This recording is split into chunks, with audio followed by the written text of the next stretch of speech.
चार आध्यात्मिक नियम क्या हैं? चार आध्यात्मिक नियम उद्धार के शुभ संदेश को, जो यीशु मसीह में विश्वास के द्वारा उपलब्ध हैं, को सुनाने का एक तरीका है। ये समाचार में महत्वपूर्ण जानकारियों को चार बिंदुओं में आयोजित करने का एक सरल तरीका है। चार आध्यात्मिक नियमों में से पहला, परमेश्वर आपसे प्रेम करता है और उसके पास आपके जीवन के लिए एक अद्भुत योजना है।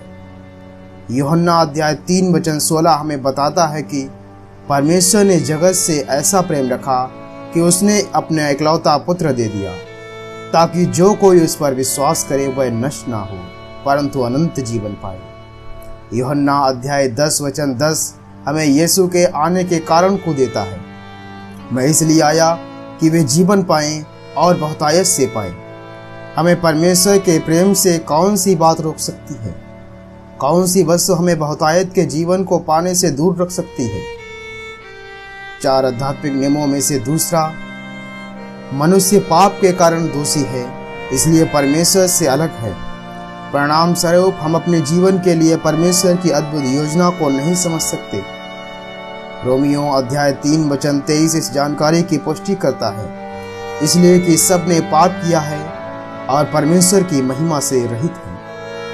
रोमियो अध्याय 6:23 हमें पाप के परिणाम को बताता है।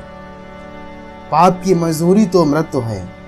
परमेश्वर ने हमारी रचना उसके साथ सहभागिता रखने के लिए की है, परंतु मनुष्य इस संसार में पाप को ले आया और इसलिए वह परमेश्वर से अलग है। हमने उसके साथ उस संबंध को बिगाड़ लिया जिसकी परमेश्वर ने हमसे रखने की अपेक्षा की थी। इसका समाधान क्या है? चार आध्यात्मिक नियमों में से तीसरा, यीशु मसीह ही हमारे पापों के लिए परमेश्वर की ओर से एकमात्र प्रबंध है।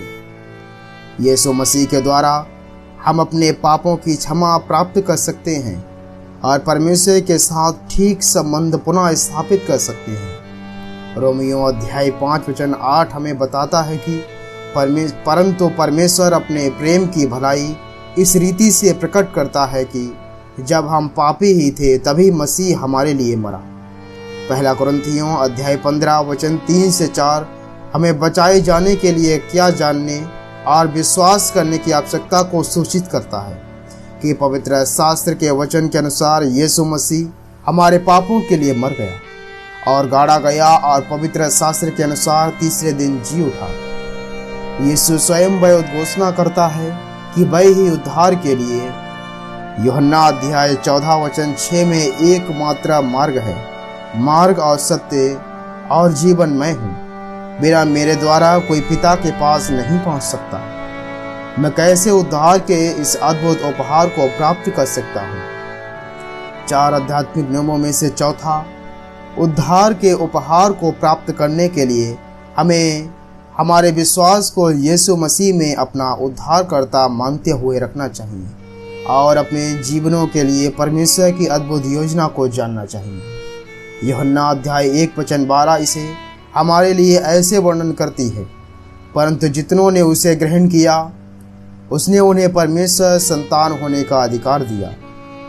प्रेरितों के काम अध्याय 16:31 ये स्पष्ट रूप से कहती है कि प्रभु यीशु मसीह पर विश्वास कर तो तू और तेरा घराना उद्धार पाएगा। हम केवल अनुग्रह से एकमात्र यीशु मसीह में ही विश्वास करने के द्वारा बचाए जा सकते हैं। इफिसियों अध्याय 2:8-9 में।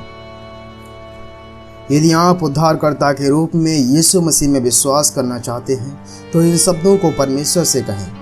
इन शब्दों के कहने मात्र से आपका उद्धार नहीं हो सकता है, केवल यीशु में विश्वास से ही, जो आपको पापों से बचा सकता है। ये प्रार्थना उसमें अपने विश्वास को व्यक्त करने और आपके लिए उद्धार का प्रबंध करने के लिए धन्यवाद देने का एक तरीका मात्र है। हे परमेश्वर, मैं जानता हूँ कि मैंने आपके विरुद्ध पाप किया है और मैं सजा का पात्र हूँ, परंतु यीशु मसीह ने उस सजा को स्वयं पर ले लिया जिसके योग्य मैं था, ताकि उसमें विश्वास करने के द्वारा मैं क्षमा किया जा सकूँ। मैं उद्धार के लिए आप में अपने विश्वास को रखता हूँ। आपके अद्भुत अनुग्रह तथा क्षमा जो अनंत जीवन का उपहार है के लिए मैं आपका धन्यवाद करता हूँ। आमीन।